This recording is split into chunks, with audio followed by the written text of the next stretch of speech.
같은 복음, 다른 반응이라는 제목으로 말씀 전하겠습니다. 오늘은 제가 영어와 좀 섞어서 말씀을 전합니다. It was July 8th in 1741. A great revival happened in New England, Massachusetts. 1741년 7월 달에요. 미국 매사추세츠에서 엄청난 영적인 부흥이 일어났습니다. God used a man named Jonathan Edwards to bring this great revival in that city. But listen to the title of the sermon he preached, that ignite the fire of the first great awakening in America. It's very interesting. Sinners in the hands of angry God. Sinners in the hands of angry God. 하나님께서 조나단 에드워드 목사님을 사용하셔서 부흥을 일으키셨는데요. 설교 제목을 한번 들어보세요. 하나님의 진노의 손안에 있는 죄인들. 여러분 요즘 시대에 이런 제목으로 설교하는 목사님들이 몇 명이나 될까 싶습니다. 이렇게 설교하면 아마 부흥 딱 안 되기 좋은 교회가 되기로 작정하는 거죠. Not many pastors preach this kind of sermon these days, but some of those listeners who heard this message cry out to God and began to beating his chest and beating the floor and genuinely receive Jesus as their Lord and Savior. 당시 설교를 들었던 청중들이요, 죄로 인해 딱딱히 굳어졌던 자신의 마음을 회개하면서 주님께 목 놓아 울면서 회개하는 엄청난 하나님의 역사가 있었습니다. 그 후로 그 지역 뉴 잉글랜드를 중심으로요, 이 부흥이 전역으로 퍼져 나갔는데 이것이 아마 여러분이 기독교 역사상 한번 들어봤을 법한 제1차 영적 대각성 운동의 시작이었습니다. 1907년에도요, 한국에서 비슷한 일이 일어납니다. 평양 대부흥 운동입니다. 기독교 역사가들은 한국에서 있었던 가장 영향력 있던 부흥이라고 얘기를 하는데요. 이 시작은요, 미국 윌리엄 선교사님의 설교 말씀으로 시작했습니다. 그 말씀을 들었던 한국 사람들이 그 역사를 생각하면서 일본 사람들을 미워하던 자신의 마음까지 회개하면서 일본 사람들을 용서하고 예수님께 부르짖으면서 주님 제 죄를 용서해 주시고 주님 저 좀 살려주십시오 라고 부르짖는 일들이 그 대부흥 운동에서 일어나곤 했습니다. 여러분 제가 이렇게 두 가지 엄청난 부흥의 역사를 얘기한 이유가 있습니다. 그 이유는요, 하나님의 말씀은요 살았고 운동력이 있습니다. 하나님의 말씀은요 죽은 자를 살리게 하는 생명의 말씀입니다.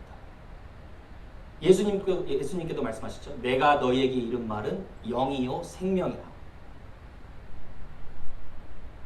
아무리 시대가 악해지고 교회가 약해지는 것 같아도요, 하나님의 말씀의 능력과 성령의 역사는 변함이 없습니다. 여러분 믿으십니까? The point of the message is this. The power of the Word of God and the working of the Holy Spirit never changes. He still has a power to transform any rebellious sinners into humble saints. The sad thing is that there are still so many people who listen to the Word of God, but it is possible they can still be condemned to hell and judgment. 말씀이 선포되는데요. 이 능력의 말씀이 선포되는데 말씀을 듣는 사람에게 아무런 변화가 없다. 그러면은 말씀에 문제가 있는 것이 아닙니다. 말씀을 듣는 그 마음, 듣는 사람의 마음에 문제가 있는 것입니다. 그래서 히브리서 기자도 이렇게 얘기합니다. 세 번역에 그들이나 우리나 복음을 들은 것은 마찬가지입니다. 그런데 들은 그 말씀이 그들에게는 아무런 유익이 되지 못하였습니다. 그들은 그 말씀을 듣고서도 그것을 믿음과 결합시키지 않았기 때문입니다. 여러분 오늘 예수님이 말씀하시고자 하는 것이 이것입니다. 말씀을 듣는 자들 중에 천국에 가는 자들도 있지만 말씀을 듣는 자들 중에 아직도 지옥의 길로 가고 있던 자들이 있다는 거예요. So Jesus speaks in parable in this passage to describe four different kinds of heart condition with four different kinds of soils. First soil, the path, the ground. The second one is stony ground. Third one, the thorny ground. The last one is the good soil. Parable was oftentimes used by Jesus to teach the important spiritual truth by illustrating real life object and natures. 예수님이 오늘 본문에서 말씀을 듣는 사람의 마음을 네 가지 밭의 비유로 설명을 하십니다. 첫 번째는 길가밭입니다. 두 번째는 돌밭입니다. 세 번째는 가시떨기 가시덤불밭입니다. 네 번째는 좋은 땅 좋은 밭이라고 얘기할 수 있습니다. 여러분 본문 말씀 3절에 보면요. 예수님께서 이렇게 말씀하십니다. 들으라 들으라라는 말이요 한 7번이 나옵니다.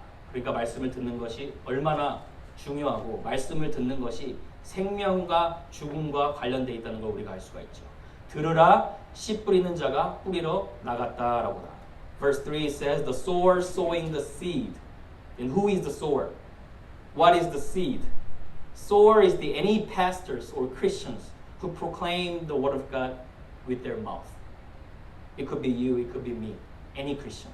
The seed, according to verse 14, is the word of God.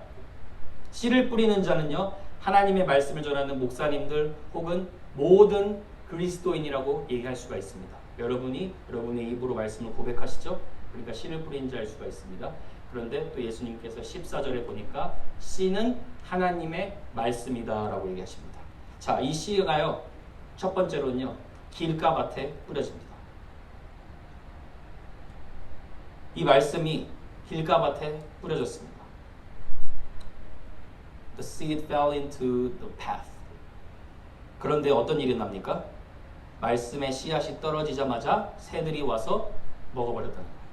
그걸 예수님이 어떻게 설명하십니까? 15절 보세요. Verse 15.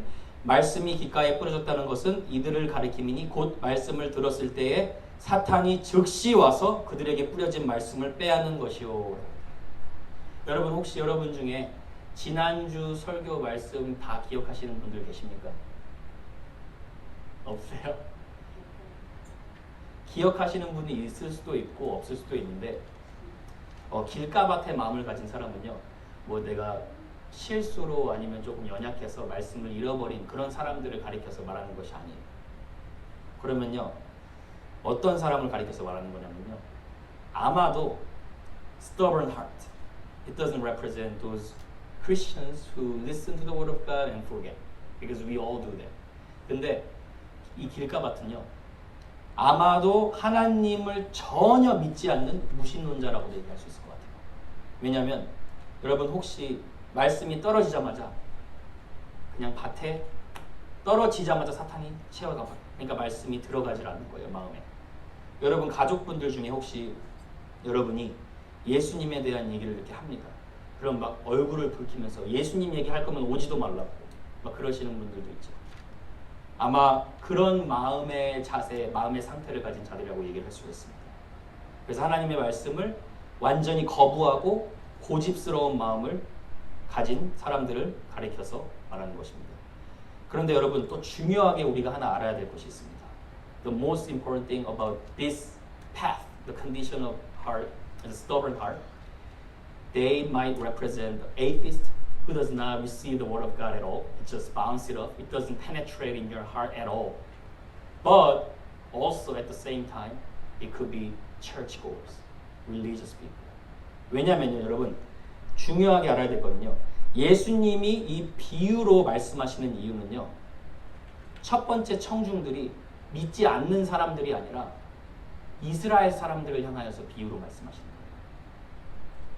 그래서 예수님이 11절, 12절에 보면 비유로 말씀하시는 이유가 두 가지인데 첫 번째로는 믿는 자들이 하나님의 나라의 비밀을 온전히 깨닫게 하기 위해서, 두 번째로는 믿지 않는 자들이 하나님 나라에 대해서 전혀 모르게 하기 위해서. 무섭죠 여러분? 11절 12절 한번 보세요. 이르시되 하나님 나라의 비밀을 너희에게는 주었으나 외인에게는, 믿지 않는 자들에게는 모든 것을 비유로 하나니 이는 그들로 보기는 보아도 알지 못하며 듣기는 들어도 깨닫지 못하게 하여 돌이켜 죄사함을 얻지 못하게 하려 함이라. 여러분 이 말씀은요, 예수님께서 이사야 6장의 9절 10절 말씀을 그대로 인용하신 거예요. 그 이사야 당시에 그 말씀을 들었던 이스라엘 백성들의 상태가 어땠냐면 이사야가 이렇게 말씀해요. 한번 보세요. 소는 그 임자를 알고 나귀는 그 주인의 구유를 알건만은 이스라엘은 알지 못하고 나의 백성은 깨닫지 못하는도다. 범죄한 나라라 그럽니다. 허물진 백성, 행위가 부패한 자식이라고 합니다. 왜요? 여호와를 버렸다. 그 자들을 향해서 비유로 말씀하시는 거예요. 여러분 저는요 저와 여러분이요 길가밭의 마음을 가졌다고 생각하지 않습니다. 여러분은 하나님의 말씀을 들을 때마다 그 말씀을 사모하는 심정으로 나아오십니다. 형식만 있고 변화가 없는 종교인이 아닌 줄 믿습니다. 그리스도의 제자임을 저는 확신합니다. 그런데요 예수님이 말하는 이 청중이 the primary audience that Jesus is speaking in parables, who's listening his parable is religious people, churchgoers. 그래서요 that's why 우리도 이 길가밭을 피하기 위해 조심해야 됩니다.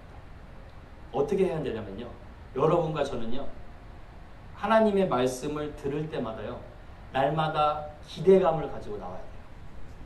Whenever you come to listen to the word of God, you always have to believe that God is there to speak to you. He's going to work in your heart. You have to have expectation that God is rewarding those who earnestly seek Him. 하나님은요 찾는 자에게 반드시 은혜를 주신다는 그 기대감을 가지고 주님 앞에 나와야 될 줄로 믿습니다. 그리고 그 말씀을 들을 때마다 우리는 그냥 듣는 것이 아니에요. We don't just listen to the word of God with our ears, but we pray that may this word of God penetrate our hearts. Lord, what kind of sins that you're exposing through the word of God? What kind of obedience that you want me to put into actions? 하나님께서 말씀하실 때 하나님 우리는 하나님 중심으로 어떻게 삶을 재정비해야 됩니까? 하나님 지금 이 말씀을 통하여서 우리의 죄 어떤 죄를 밝히시고 우리가 이제 주님 앞에 옳은 길로 순종하게 원하십니까? 그런 기대감을 가지고 말씀을 들어야 될 줄로 믿습니다. 저희 공동체는요 절대로 박물관 교회가 돼서는 안 됩니다. 제가 예전에도 한번 말씀드렸지만 Our church should never be falling into the temptation of being a museum church. Museum church. There are a lot of churches that is being used as a museum. 형식적인 종교의 모습만 남는 공동체가 아니라 성령께서 역동적으로 일하시는 은혜의 공동체로 세워지기를 축복합니다. 두 번째는 돌밭입니다. 돌밭은 얕은 마음을 말하는 겁니다. Second, the rocky ground. It represents the shallow heart. 씨 뿌리는 자가 씨를 뿌리고 5절 6절 더러는 흙이 얕은 돌밭에 떨어짐에 흙이 깊지 아니함으로 곧 싹이 나오나 해가 돋은 후에 타서 뿌리가 없으므로 말라버렸다. 그런데요 예수님께서 이 돌밭의 마음을 굉장히 재미있게 설명하세요. 16절 17절에 보니까 말씀이 돌밭에 뿌려졌다는 것은 말씀을 들을 때는 기쁨으로 받는다는 거예요. 그런데 뭐라고 하세요 예수님이? 그 속에 뿌리가 없어서 since it had no depth of like root of soil. 그래서 말씀으로 인하여 환난이나 박해가 일어날 때에는 곧 넘어지는 자라고 얘기합니다. 여러분 돌밭은요 위에 길가밭보다는 훨씬 나아요.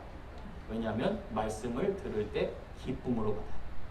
At least rocky ground is better than the stubborn heart, the path, because at least you receive the word of God with joy. 기쁨으로 받았다는 말이 어떤 뜻일까요? 내가 아마도 말씀을 들으면서 아니면 찬양을 하면서 눈물을 흘렸었던 기억도 있고 또 아니면 특별한 영적인 체험, 남들이 해보지 못한 영적인 경험이나 체험을 해본 자들일 거예요 아마. 그런데 5절에 보면 이 자들은 흙이 깊지 아니하다는 거예요. 그래서 싹은 나옵니다. 그런데 햇빛이 비추면 그새 바로 말라버린다. The problem of the seed that fell on rocky ground is that it doesn't have much soil. It springs up, but it withered away since it has no depth of soil. 여러분 이스라엘에 가면요 이런 돌밭이 굉장히 많아요. 이 돌밭에 씨가 딱 뿌려지면요 되게 얕아가지고 비가 계속 내리는데도 수분을 제대로 공급받지를 못합니다. 그래서 처음에는 잘 자라나는 것 같이 싹이 트는데 돌이 너무 많아서 그 싹 나는 결실을 다 막아버리고 햇빛이 비추면 그 나던 싹까지 말라서 그냥 죽어버린다. 그러면요 질문은 이거예요. The question is, who might be the rocky ground? 이 돌밭의 마음을 가진 자가 누굴까요? 아마도 표면상으로는 외관상으로는 교회에서 성경 공부도 합니다. 그렇죠? 말씀을 기쁨으로 받으니까. 교제도 합니다. 예배도 드리고 다 하는 자들인데, 근데 이들의 이 특징이 뭐라고요? 말씀으로 인하여 환난이나 박해가 일어나면 넘어진다. 자, 여러분 잘 들으세요. Please listen carefully. In this age where you and I live, just because you believe in Jesus Christ, that doesn't mean that you will be persecuted. You actually have freedom to believe in Jesus Christ, even in Korea. You praise God, you evangelize, you will never be persecuted. You might be rejected, but you will not be persecuted. 여러분, 요즘은요, 예수님 믿는다고 해서 환난이나 박해당하는 시대까지는 아니에요. 그런데 이 사람들은 그럼 어떤 사람들일까요? 오늘날로 적용해 보면요, 들은 말씀의 능력을 가지고 한 번도 어려운 삶의 중요한 난관들을 헤쳐나가지 못해본 자들을 말하는 거예요. 자, 예를 들어 볼게요.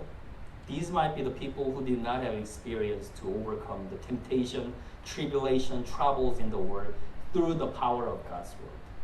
They know, they listen, they enjoy, but they have never experienced the overcoming power of God's powerful word. They are big fans of easy believism, maybe, not hard work, not the cross. Denying myself and then taking up his cross and follow him daily. They might deny that kind of Christianity. 자, 예를 들어 볼게요. 말씀을 듣고 은혜를 받습니다. 집에 돌아갔는데 믿지 않는 남편이 핍박을 해요. 말씀을 듣고 직장에 갑니다. 불신 상사가 나를 깎아내려요. 말씀을 듣고 세상에 나갑니다. 세상의 화려함과 세상의 유혹들이 나의 잘못된 사고방식을, 세상의 잘못된 사고방식이 나를 유혹합니다. 그때 돌짝밭의 마음은 어떻게 반응하냐? 뿌리가 얕아서 말씀 들었던 거 온데간데 없이 사라진 거예요. 교회 가는 순종 정도는 할 수 있어요. 헌금 내는 순종도 할 수 있습니다. 하루에 시간을 정해놓고 기도도 합니다. 그런데 남편이 핍박하면 사랑으로 덮지 못하고 분노해버려요. 이게 진짜 순종을 하나님 원하시는 거죠. 직장 상사가 박해합니다. 인내하지 못하고 축복하지 못하고 얼굴이 불 커지고 온갖 속으로 욕을 합니다. 세상의 화려함과 세상의 그런 즐거움들이 나를 유혹합니다. 그렇다면 말씀으로 내 마음 가운데 선포해야 돼요. 이 세상을 사랑하면 아버지의 사랑이 내 안에 거하지 아니하다. 나는 예수님 안에서 온전한 사랑을 받았고 세상에서 줄 수 있는 사랑이 나를 행복하게 할 수 없다. 선포해야 되는데 세상의 방식대로 살아가기로 선택합니다. 왜요? 뿌리가 얕아서. 이 영어를 어떻게 설명해야 될지 모르겠네요. So the rocky ground, those people might be these kind of people. They might obey going to church. They might obey offering the bigger amount of the offering. They might even obey setting the time and pray before God. But when the troubles come, when there's someone that you have to really forgive, then because that person has no root, no much soil, that's why he just forgets, and at that part I don't want to obey. Maybe these kind of people, someone who compromise with the word. I don't think that represents your heart, but these might be the people who might have rocky ground. 여러분, 저도 제 마음 가운데 돌밭의 마음을 가진 때가 언제인가 한번 생각을 해봤어요. 왜냐하면 먼저 저에게 주시는 말씀이니까. 그랬더니 또 어떻게 또 공동체적으로 함께 이 돌밭의 마음을 피할 수 있을까, 영적인 지뢰밭을 피할 수 있을까 생각해봤는데, 제가 기도하면서 묵상하면서 들었던 생각이 그런 생각이었어요. 지난주에 예수님의 가족들과 이렇게 연관이 되더라고요. 오버랩이 되더라고요. 예수님이 이제 본격적으로 주님의 아버지 말씀에 순종하며 나아가니까 너 미쳤다 하라고 얘기하잖아요. 미쳤다 하밀러라. Too much. That radical obedience is too much.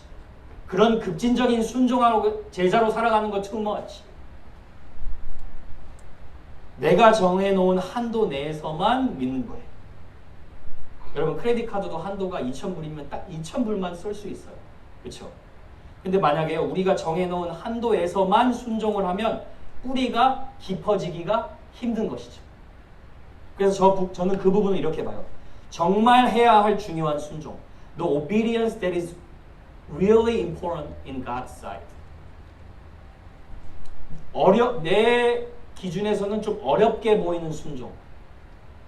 쉬운 순종이 아니라 not easy obedience, something like just coming to church on Sunday, but obedience that makes us to think, oh, that's really hard. I really need to trust in God in order for me to obey His will.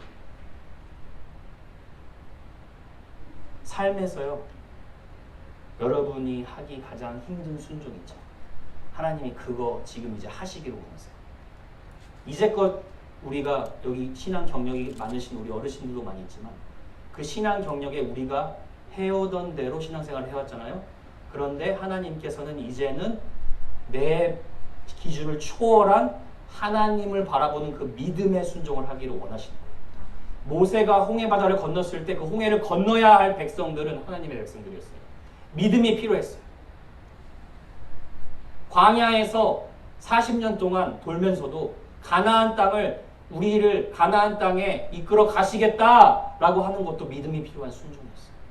하나님은요, 여러분에게 지금 이제 그런 순종을 하시기를 원하신다고 저는 생각합니다. 여러분, 주일날에요, 교회에 와서 성경 말씀 함께 읽는 것은 쉬워요. It is very easy for us to gather together on Sunday and read couple Bible verses together. That's one of the kind of obedience too. 그런데요, 하나님은요, 이제 너 내 마음 좀 알아줄래? 내 마음 좀 알아줄래? 너 예수님의 제자 되고 싶지? 내 마음 좀 알아줘라. 적어도 신약 통독 1년에 한 번 정도는 하기를 원하세요. 내가 해보지 않은 순종 하나님 도전하기를 원하세요. 너 이제껏 너와 너 가족을 위해 기도했니? 그럼 이제 공동체를 놓고 기도하고 이웃을 놓고 기도하고 열방을 놓고 함께 부르시죠. 그래서 저도요, 나름 제가 부족한 거에 목표를 잡았어요. 저는 교회 안에서 또 이런 말씀을 준비하는 사역을 하고 있기 때문에 제가 돌밭이 되기 가장 쉬운 사람이에요. 그래서 저는 이번 년 한 해 제가 잡았던 목표가 뭐냐면 꼭 믿지 않는 영혼들에게 복음을 전하고 그들이 한 사람이라도 교회에 정착될 수 있도록 도전해봐야겠다 생각했습니다. 저에게는요, 예수님을 잘 알지 못하는 모르는 사람들한테 가서 그냥 복음 전하는 거, 그건 그렇게 어려운 순종은 아니에요. 그런데 저는요, 이 사람을 위해 기도하고 또 우리 공동체가 함께 태신자를 마음으로 품고 기도하고 초청해서 메시지를 전하고 또 하나님께 그 결과는 맡겨드리고 이 사람이 온전히 교회화가 될 수 있도록 해본 거는요, 저도 해본 적이 없습니다.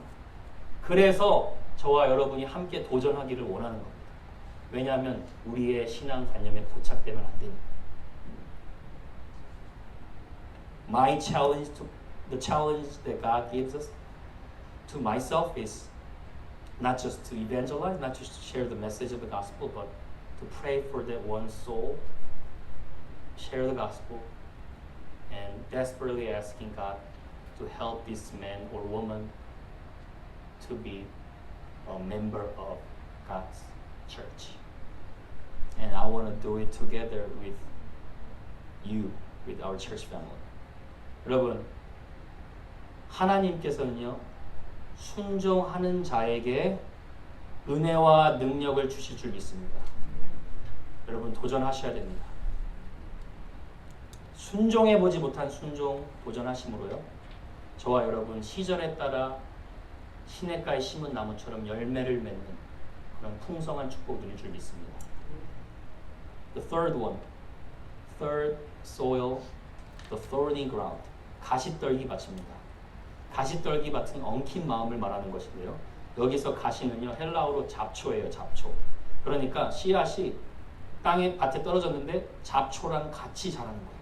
그래서 잡초가 그 씨앗의 기운을 다 막아버려서 씨앗이 결실하지 못하는 상태를 만듭니다. 예수님이 설명하신데 18절 19절에 가시떨기 밭의 마음은 말씀을 듣습니다. 그런데 뭐 때문에요? 세상의 염려, 재물의 유혹, 기타 욕심. Cares of the world, deceitfulness of riches, and the desires for other things that choke the word of God that was planted in heart. 이 사람들이 누구냐면요, 세상과 주님 사이에서 마음이 엉켜버린 자들. 그러니까 누가복음 12장에 보면 예수님이 한 부자 비유를 드시죠. 부자가 밭에 소출이 너무 풍성합니다. 그래가지고 자신의 곡간을 너무 많아서 내가 이 밭을 이 소출한 것을 저장할 데가 없어서 내 곡간을 헐고 더 크게 지어서 곡식을 걷다 쌓아놔야겠다라고 얘기를 해요. 그러면서 이제 말합니다. Let's just be merry and enjoy.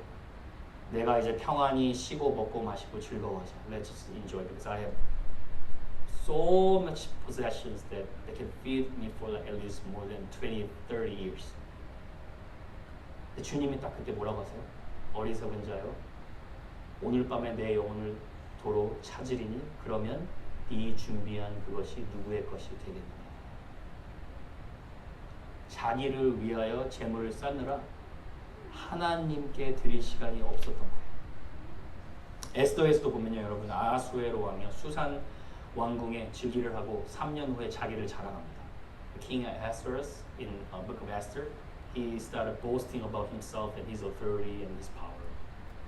For 180 days, he constantly having party.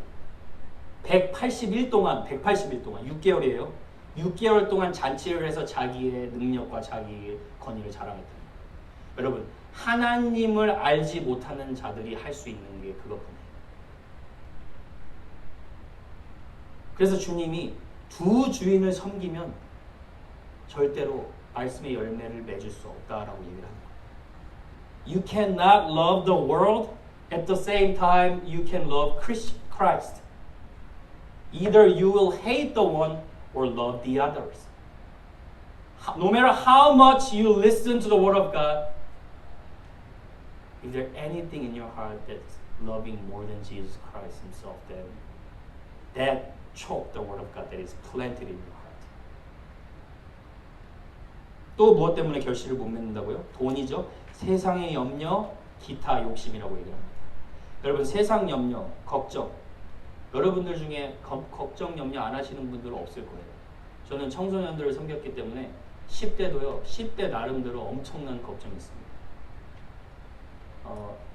Even teenagers have so much worries about this world, about identity issues. They want to get approval from others. 인스타그램에 how many likes do I have? 많으면 친구들한테 인기 많은 거예요. 10대는 10대 나름대로, 20대는 20대 나름대로, 40대, 50대, 60대 다 나름대로 걱정과 염려가 있습니다. 그런데 여러분, 염려와 걱정에 대해서 예수님께서 성경에서 뭐라고 말씀하세요? 너무 간단해요. Don't worry. 염려하지 말라는 거예요.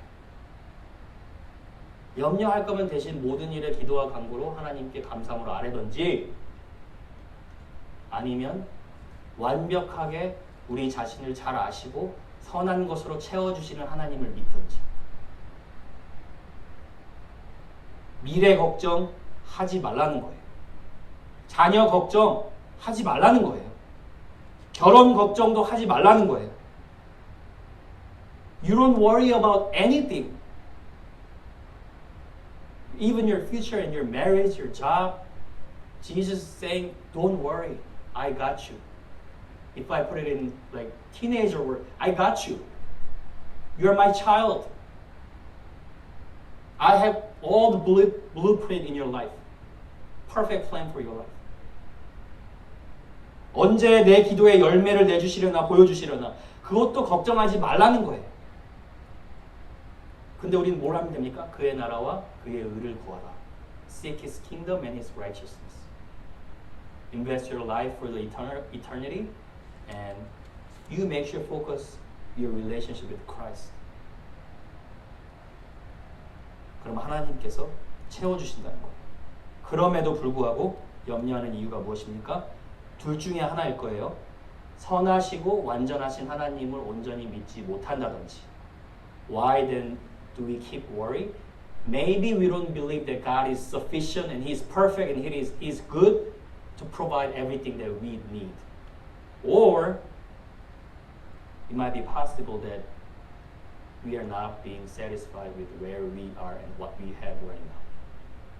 아니면요, 하나님께서 지금 저에게 주신 모든 것들에 감사하지 못하고 자족하지 못하고 더 원하기 때문에 염려한다는 거예요. 저는 여러분이 재물의 유혹은 없다고 봅니다. Hopefully. 근데 세상의 염려, 기타 욕심 이 부분들은 저희도 넘어질 수 있습니다. 저는 목회자로서요. 개척교회이기 때문에 어떻게 교회가 말씀 안에서 든든히 세워지고 성도들 한 사람 한 사람이 예수 그리스도의 제자가 될 수 있나? 라는 비전을 가지고 이 교회를 시작했어요. 한 명에도 되고 두 명에도 된다. I had a vision when I planted a church that I'm gonna be disciple of Christ first. And then I'm gonna raise up one faithful disciple and he will duplicate other disciples of all nations. That was the only vision that I had. Having more people, like a lot of people, mega church, I didn't have that vision. 그런데요, 개척교회니까 저도 연약하니까 만약에 제가 다른 교회와 숫자를 비교하는 순간요, 저는 제가 생각하는 말씀의 비전에 열매 맺지 못하는 거죠. 여러분 어떤 지금 염려하고 계세요? 한번 생각해 보세요. 어떤 생각지도 못한 욕심이 여러분의 마음을, 말씀을 빼앗아가고 있어요. 그 염려 주님께 온전히 맡기십시오. 주님께서 돌보십니다. 말씀의 결실을 꼭 맺는 여러분, 풍성하게 맺는 여러분 될 줄로 믿습니다. 마지막 받칩니다. The last soil, the good soil, which is a softened heart. So let me just repeat this. Stubborn heart. 그 다음 두 번째 게 뭐였죠? Superficial heart, maybe. Superficial heart. And then third one is strangled heart. Last one is a softened heart. 8절에 더러는 좋은 땅에 떨어지면 자라 무성하여 결실하였으니 30배, 60배, 100배가 되었느니라. 할렐루야. 이 사람들은 어떤 사람이냐면요. Who might be the people who have softened heart? 20절에 보니까 보세요. 말씀을 듣고 받았다라는 말이에요. 자, 돌밭에도 말씀을 듣고 받았습니다. 근데 여기서 받았다라는 말은요. 마태복음에 이렇게 표현합니다. 말을 듣고 깨닫는 자. 누가복음에는 이 같은 패러블 이렇게 설명합니다. 지키어 인내로 결실하는 자. 그러니까요. 돌밭의 마음은요. 말씀을 받습니다. 순간적인 기쁨이 있습니다. The rocky ground receive the word as well. There are temporal and immediate joy. 그런데요.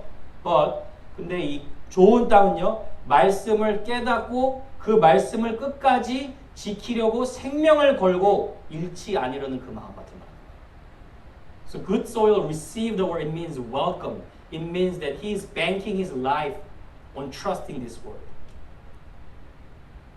이 부드러운 마음을요. The softened heart can be explained in Ezekiel 36. 이 에스겔은 이렇게 설명을 합니다. 또 내 새 영을 너희 속에 두고 새 마음을 너희에게 주되 너희 육신에서 굳은 마음을 제거하고 부드러운 마음을 줄 것이며 또 내 영을 너희 속에 두어 영이 어떤 영이죠? 성령이죠. 너희로 뭡니까? 내 율례를 행하게 하려 함이라. 무슨 마음이에요? 부드러운 마음. 성령이 묵은 땅을 갈아엎은 마음. 하나님의 말씀을 듣고 머리로 듣고 지식으로 가서 가슴으로 전달돼서 순종의 삶의 자리까지 이어지는 그 마음가짐. 여러분, 부드러운 마음을 가진 자가 누굴까요? we only have one question to really figure out what this passage means. Who might be the one who has softened heart? And how can we have softened heart? 좋은 밭을 그럼 우리는 어떻게 가질 수 있습니까? 여러분, 내가 원한다고 가질 수 있습니까? 착하게 살면 좋은 밭 가질 수 있어요? 그렇지 않죠. 본문에 힌트가 있어요. 좋은 밭에 말씀이 떨어지면 몇 배 열매를 맺는다고요? 30배, 60배, 100배. 여러분, 성경 고대시대 때는요. 씨앗을 하나 심어서 하나를 소출하기도 힘든 환경의 시대였어요. 그럼 예수님이 30배, 60배, 100배의 열매를 맺는다는 건 사람이 할 수 없지만 전능하신 하나님의 능력을 말하는 거예요. 그럼 누구입니까? 하나님께서 창세 전에 그리스도 안에서 택해 주신 여러분에게 이 좋은 마음 밭을 이미 허락하셨다는 거예요. 그래서 여러분을 통해서 30배, 60배, 100배의 열매를 맺겠다고 약속하시는 거예요. 그러니까 오늘 말씀을 정리해보면 이렇게 말할 수 있어요. 너가 그리스도 안에서 좋은 밭, 부드러운 마음을 가졌다는 거 확신해라. 그리고 내 안에 거하기만 해라. 그러면 내가 30배, 60배, 100배의 열매를 맺어줄게. 여러분 지금 여러분 생에 그 열매 보지 못합니까? 괜찮습니다. 자식들에게 간다는 거예요. 손자, 손녀들에게 하나님께서 이 열매 부어주신다는 거예요.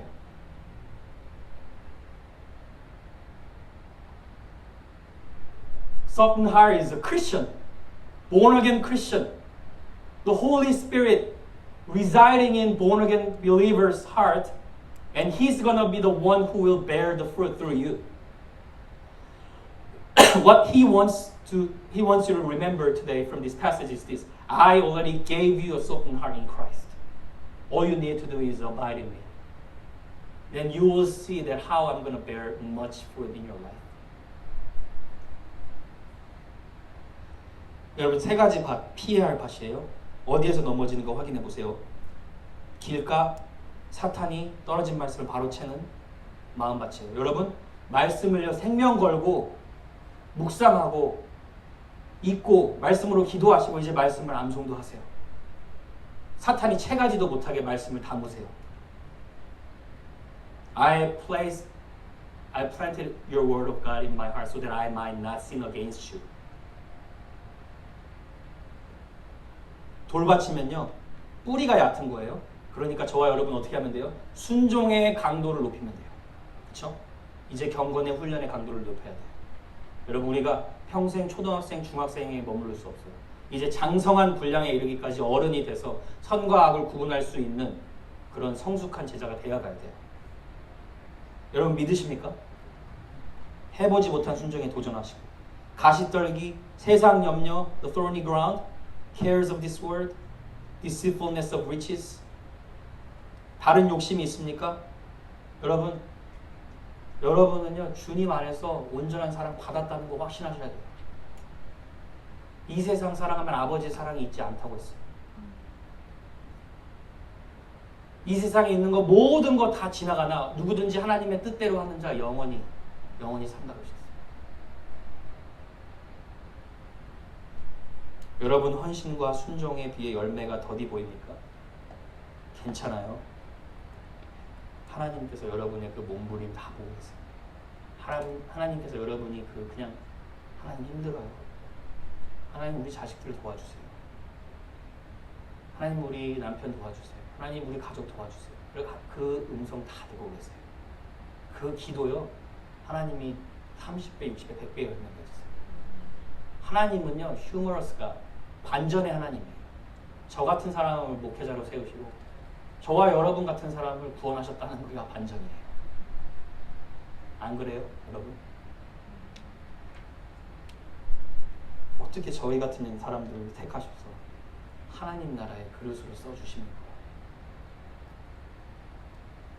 여러분 그리스도 안에서 저와 여러분은 좋은 밭의 마음을 가진 줄 확신하시기 바랍니다. 주님 안에 거하기만 하면 됩니다. 제가 마지막 이 말씀 보고 마칠게요. 요한복음 15장 4절 John 15 verse 4 and 5 내 안에 거하라 나도 너희 안에 거하리라. 가지가 포도나무에 붙어있지 아니하면 스스로 열매를 맺을 수 없음같이 너희도 내 안에 있지 아니하면 그러하리라. 근데 보세요. 예수님이 나는 포도나무여 너희는 가지라. 같이 읽어봅니다. 그가 내 안에 다시요 같이요. 그가 내 안에 내가 그 안에 거하면 사람이 열매를 많이 맺나니. 여러분 저 빨간색 제가 해놨는데 왜 없어졌습니까?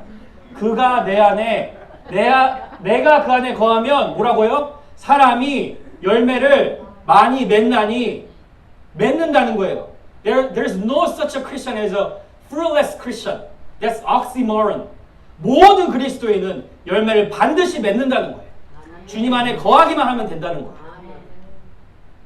하나님께서 여러분의 삶 속에 그렇게 열매 맺으실 거예요. 이제는요 이번 한 해는 정말 믿고 도전하세요. 여러분 예수님 바라보십시오. 십자가의 능력 살아있어요. There's a power in the cross. There's a power in the name of Jesus. As long as we are abiding in Him, then He is bearing much fruit. And you're going to see that in your life. 우리의 지혜, 우리의 능으로 안 됩니다.